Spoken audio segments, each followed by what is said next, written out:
Salve, salve, aluna e aluno. Olha quem é que está aqui na área, o professor Aprígio, para a gente justamente dar início à nossa aula agora. Nesse momento, vou pedir para a produção abrir essa imagem aí, isso. Já vou pedir para a produção ficar com essa imagem aí paradinha e vamos justamente colocar aqui em evidência qual é a temática da nossa aula de hoje. Uma temática muito relevante, porque dialoga com muitos outros saberes. É um olhar que ele é transdisciplinar, ele é interdisciplinar. Então, se liga nessa informação. Ciclo do carbono. Então, você vai ver que o carbono, você e o carbono tem tudo a ver. Então, qual o objetivo dessa aula? É compreender que o ciclo do carbono é um ciclo biogeoquímico. Guarda essa informação, no qual o elemento carbono, que tem tudo a ver com você, tem tudo a ver com vida, vai do meio ambiente para os organismos vivos, retornando em seguida ao meio ambiente. Ou seja, vai ter um momento que vai ter a fixação e vai ter um momento que vai ter a liberação desse carbono. E é exatamente o objetivo dessa aula, é dar a você instrumentação intelectual para você compreender isso, para que você possa aumentar seu repertório intelectual. O carbono é um elemento que está presente na composição de todas as moléculas orgânicas. Presta atenção nessa informação também, ó. Todas as moléculas orgânicas. Pensou em elemento orgânico, pensa em carbono. Mas não pode também deixar de considerar uma outra informação que é relevante. Essenciais para os seres vivos, né? Além de alguns compostos inorgânicos. Então, volta aqui comigo, por favor, produção. A gente entender esse dualismo, essa dicotomia faz toda a diferença. Entender que o carbono ele dialoga tanto com aquilo que é orgânico, quanto aquilo que não é orgânico, ou seja, inorgânico. Então, eu posso dizer que dentro da perspectiva orgânica e inorgânica, o carbono está presente. Se você compreendeu isso, você está nesse momento saindo daqui do reino da necessidade para o reino da liberdade. Dito isso, já vou para o nosso próximo slide. Já vou pedir para a produção abrir essa imagem para que esse aluno possa compreender. Se você prestou atenção em tudo aquilo que a gente já leu, tudo aquilo que a gente já falou previamente, eu queria já chamar a atenção de vocês que aí está toda essa relação aí, está simplificada nesse recorte aí, nesse infográfico aí, nessa imagem. Então você tem aí os produtores, os seres que são autotróficos, que é que a gente tem como classificar os vegetais, as algas, as cianobactérias, né? Tá ali fazendo um processo fotossintético. Então nesse processo fotossintético, guarda essa informação, está ocorrendo a fixação do carbono. Então, no primeiro momento está tendo o quê? Fixação do carbono através do processo fotossintético. E no processo de respiração, que tem lá, e aqui eu vou daqui a pouco aprofundar isso com muito mais propriedade, que a gente vai falar da respiração como a gente conhece, ou como a gente normalmente pensa no senso comum, a respiração pulmonar, mas a gente vai falar da respiração celular, que está dialogando, está se cambiando de forma saudável com a fotossíntese. A gente fala já já. Mas eu quero chamar a atenção de vocês isso. Nesse primeiro momento, aonde a gente vai encontrar o gás carbônico, ele vai estar num estado inorgânico e vai se transformar em um estado orgânico. Como? Através do processo fotossintético. Então, lembra que a gente falou lá naquele início da aula que ela é um elemento que a gente pode dizer que tem uma importância singular para a vida. Por quê? Está inserida nas substâncias orgânicas e também nas substâncias inorgânicas. Então, no primeiro momento, ela está lá na atmosfera. Lembrando a você que a nossa atmosfera, majoritariamente, ela é composta de quê, gente? Só vocês lembrarem das suas aulas de geografia, suas aulas lá de meio ambiente, né, que envolve lá a camada da atmosfera, que é justamente em torno de quanto? Menos de 1%. Porque em torno de 78%, em torno de 78%, 79% estaria justamente o nitrogênio. 21% mais ou menos seria oxigênio. E aí entra gás nobre, vapor de água e outras coisas. E aí, menos de 1% o gás carbônico. É uma quantidade que aparentemente, percentualmente, matematicamente parece pouquinho. Mas não é. Vocês vão ver que nesse processo de fixação através do processo fotossintético, os animais vão comer os vegetais, ou seja, os animais que comem os seres, tanto os produtque servem de alimentos para os seres que são herbívoros e que depois esses herbívoros vão servir de alimento para outros animais, um exemplo, os carnívoros. A gente percebe nitidamente que dentro dessa perspectiva da cadeia alimentar, dentro da perspectiva da teia alimentar, você vai ver que esse carbono está o tempo todo o quê? Trafegando, ele está o tempo todo tendo esse ciclo, porque ele vai se finalizar isso, ou melhor, vai dar um início a um novo ciclo a partir do processo de quê? Dos decompositores, ou seja, os decompositores vai pegar aquele elemento orgânico, aquele carbono orgânico e vai fazer ele também se transformar em um elemento que, novamente, voltar para a atmosfera na forma de um elemento inorgânico, na forma de gás carbônico. Agora, deixa eu ressaltar aqui uma coisa. A gente tem que perceber que dentro do processo de decomposição não vai estar sendo só liberado o gás carbônico, mas também vai ter ali bactérias essas chamadas de metanogênicas, né? Metanogênios, que vão liberar o quê? Metano. Que dentro da perspectiva de um gás estufa, é 21 vezes muito mais potencializador do efeito estufa, né? Do aquecimento global, do que, por exemplo, o próprio carbono. Então, essa informação é importante. Talvez você possa estar dizendo, isso tem a ver com a nossa aula de hoje? Tem, porque isso está dialogando um com o outro, e esse diálogo tem que ser assim, gente. Que ele seja transformador a ponto de você ser alguém que tem um senso crítico muito bem balizado. E quando eu entendo isso aqui, todo esse processo de fixação, agora é que é interessante, esse processo que ocorre da fixação e depois da liberação através da respiração, ou seja, no processo da respiração, esses animais aqui, que a gente tem aqui, os ruminantes, que estão aqui no exemplo, aqui você tem um exemplo aqui, ó, das fezes, desse animalzinho aqui, dessa ave que morreu e que vai passar pelo processo de decomposição, lembra da cadeia alimentar, os produtores. Aí depois vem você tem um produtor, você depois vai ter justamente consumidores primários, secundários, terciários, até chegar nos decompositores. Então, pensa nisso tudo como um grande ambiente de diálogo. Esse recorte nos dá todas essas informações. Claro que eu também queria ressaltar, para que ninguém tenha dúvida, planta também respira. Peraí, Aprígio, é isso mesmo? Sim. Só que o metabolismo energético de uma planta é muito inferior do que o de um animal. Então, ela libera quantidades ínfimas, quantidades muito pequenas, de gás carbônico, mas ela também libera, ela também respira, ela tem mitocôndria. Então presta atenção nessa informação, tá? Agora, outra coisa que é interessante, existe uma outra forma da gente levar esse carbono também para o ambiente, para a atmosfera, através da combustão, que daqui a pouquinho a gente vai aprofundar sobre isso. Então, claro que a gente sabe que em uma quantidade razoável, não há problema desse jogar, ou seja, voltar esse carbono para a natureza ou para a atmosfera e depois ser mais uma vez capturado, ser mais uma vez fixado. O problema é que hoje a nossa vida, a nossa dinâmica da nossa vida faz com que a gente hoje tenha o quê? Um aumento gigantesco de alguns comportamentos antrópicos, alguns comportamentos humanos, do homem, que permite um movimento extremamente negativo, que é o quê? Um exemplo, a gente tem as queimadas, um exemplo, o uso dos combustíveis fósseis, que deveriam estar lá presos na terra, mas a gente, ao fazer uso desses elementos, a gente, de certa forma, tira um carbono que não deveria voltar para a natureza. E aí, a gente não vai ter, vamos dizer, um equilíbrio dentro de uma perspectiva sustentável que permita a gente jogar tanto gás carbônico a ponto de a gente achar que a natureza, que os produtores teriam condições de capturar novamente, ou seja, de fazer a sua absorção. Então é interessante a gente deixar isso muito claro, porque isso tem tudo a ver com uma temática que está sempre, sempre pode-se dizer que é urgente falar sobre ela, que é a questão do aquecimento global, do efeito estufa. Tá? E só ressaltando, reiteradamente, como a gente sempre diz, o efeito estufa não há problema nenhum nele. O problema não é no efeito estufa. O problema é a ação humana que agrava esse efeito estufa, levando ao que a gente chama de aquecimento global. Dito isso, eu já peço para justamente meu amigo Adriano abrir essa imagem, que é só para a gente ratificar e reforçar aquilo que a gente estava falando. Então, ó, vê essa imagem aí, gente. Vocês estão vendo aí, ó. A gente tem aí o carbono sendo liberado na forma de CO2, tá? Na respiração celular, claro, e aí vai ser isso a nível de mitocôndria, que aí depois vai para a corrente sanguínea, pelo processo de hematose, vai para onde? Vai lá para a atmosfera pelo processo da respiração, né? Na expiração.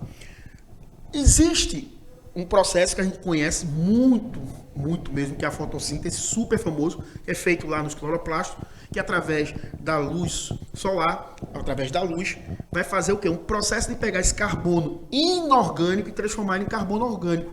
Na forma de quê, gente? Açúcar, que vai servir esses carboidratos para quê? Para produzir um monte de moléculas que a gente precisa.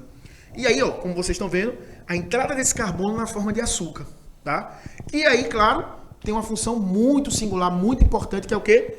Produção de ATP, adenosina trifosfato, oxigênio. Volta aqui comigo, por favor, produção. Então, ó, percebe nitidamente nessa imagem, aqui está ocorrendo o quê? A fixação do carbono.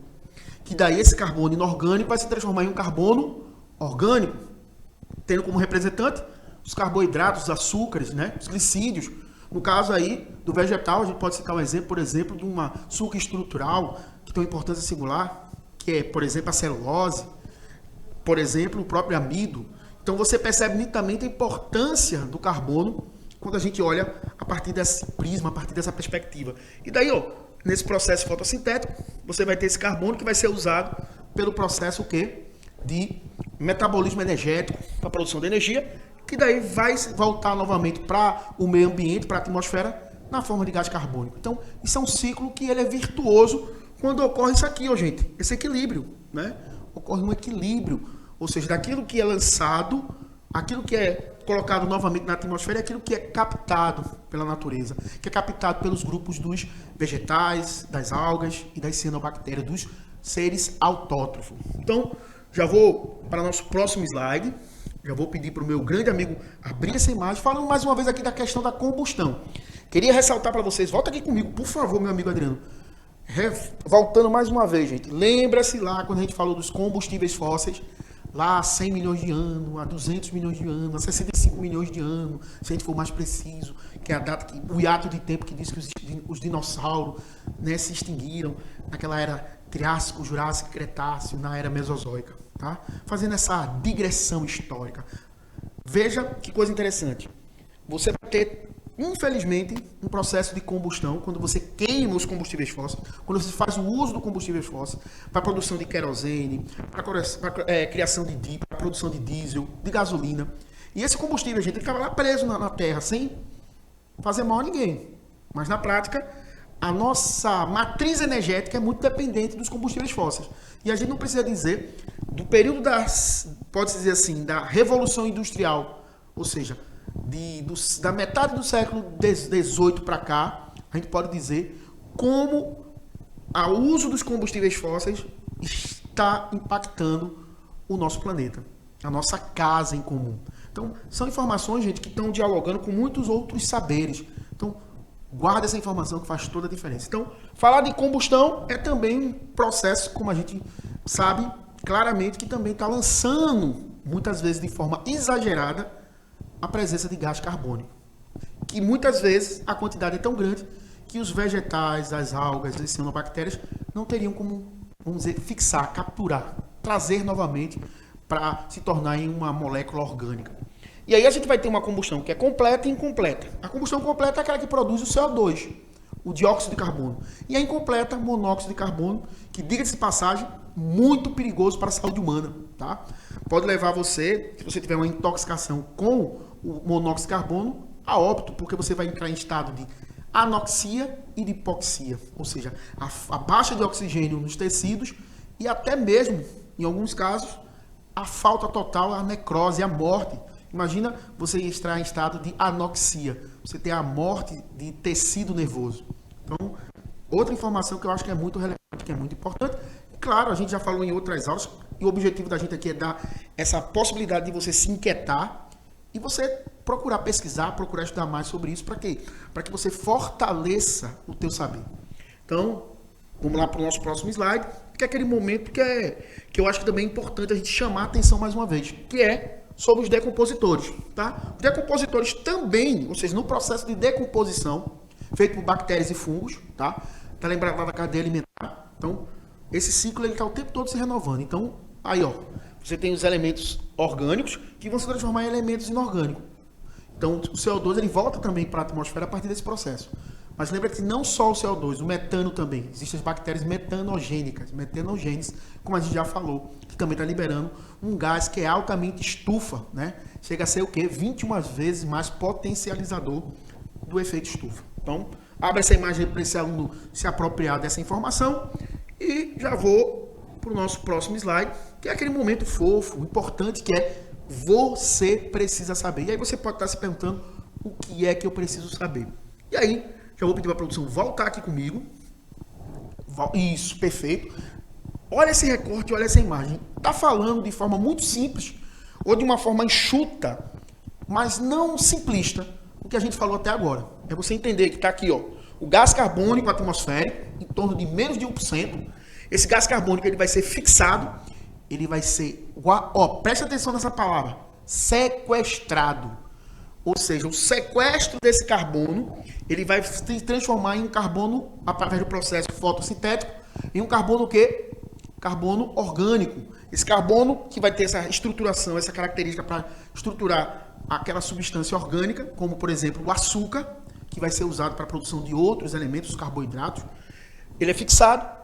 E ele é interessante que a gente vê aqui nitidamente que a planta, aqui não está acusando, não está mostrando, mas a planta também libera, tá?